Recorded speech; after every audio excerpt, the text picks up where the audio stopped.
sou a Simone, estou aqui hoje no Construindo com Afeto, a convite da Ana e da Ju, para trazer algumas reflexões em relação às altas habilidades apresentadas por algumas crianças.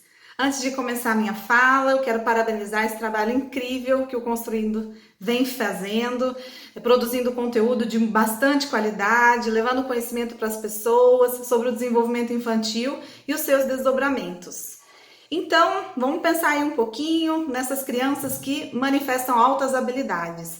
Existem duas formas disso se apresentar no dia a dia, na identidade, na personalidade dessas crianças. A primeira delas é de uma forma de um desenvolvimento intelectual um pouco mais aguçado.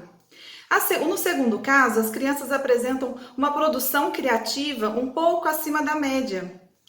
Nessa primeira situação do desenvolvimento intelectual, as crianças em geral são mais, entre aspas, ajustadas à expectativa da escola, apresentam boas notas, bons desempenhos, são muito bem vistas pelos professores, pela família, o que é um pouco diferente da segunda situação, em que a criança manifesta uma maior facilidade com conteúdos criativos, de imaginação, né? Que nesse segundo caso, essa criança muitas vezes tem um pouco mais de dificuldade de se concentrar, se distrai com maior facilidade, justamente porque a mente vai longe, né? A criatividade é algo já bem mais aguçado, então às vezes ela tá ali fazendo alguma coisa, começa a pensar em outra e mergulha nesse outro universo, né? Então, assim, um dos intuitos desse vídeo é fazer um alerta para as famílias do quanto é importante estimular esse desenvolvimento que está aí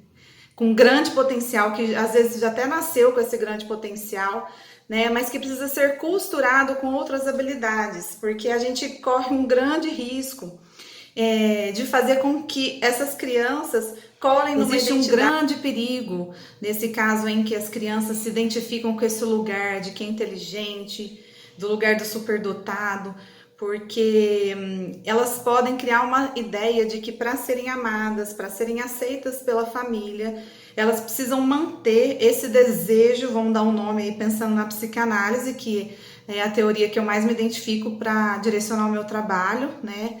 Desse desejo dos pais. Então, se ela porventura começa a distanciar um pouco dessa expectativa dos pais, muitas vezes ela corre o risco de se sentir culpada e acaba mantendo de uma forma forçada, né, esse lugar da inteligência para ser aceita, para ser amada. Então isso é muito perigoso, não somente no contexto familiar, mas também no ambiente escolar, né? As escolas precisam estar preparadas para receber essas crianças, que cada vez mais está se tornando algo mais comum, né? E a minha preocupação é justamente essa, né? Da gente poder integrar todos esses desenvolvimentos, que no caso é o cognitivo, né? O orgânico, associado ao emocional e ao social, que é o ser biopsicossocial. E as crianças realmente precisam, porque senão deixa de fazer sentido para elas, né? O meu trabalho, por exemplo, ele só faz sentido na medida em que eu posso compartilhar as minhas experiências, eu posso estar com os meus pacientes, com os colegas, compartilhando os conhecimentos.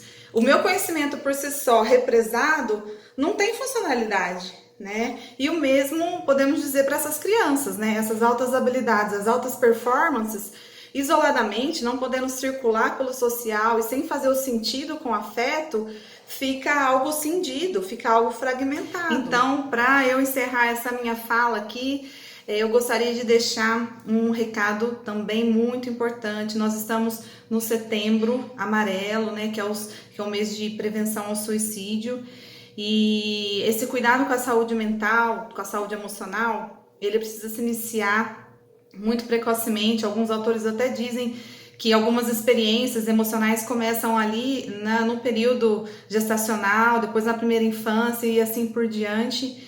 Então, para que as nossas crianças cresçam de uma forma saudável, de uma forma integral, elas precisam sempre estar associadas com esse cuidado do afeto, o cuidado das emoções, com os vínculos, para futuramente não acontecer de desencadear algum transtorno mental ou alguma patologia psíquica que vá comprometer o desenvolvimento desse ser humano. Delícia de vídeo, Simone. Eu e a Ju agradeço. Construindo fica muito feliz com a sua participação aqui no mês de prevenção. Então a gente tá nesse momento de alertar sobre saúde mental e nada melhor do que trazer essa discussão, essa alerta sobre altas habilidades e superdotação, poder colar nessa identidade, querer caber na expectativa desses pais. Eu acho que foi lindo e eu espero que a gente possa espalhar cada vez mais para várias pessoas essa letra. Beijos, até mais!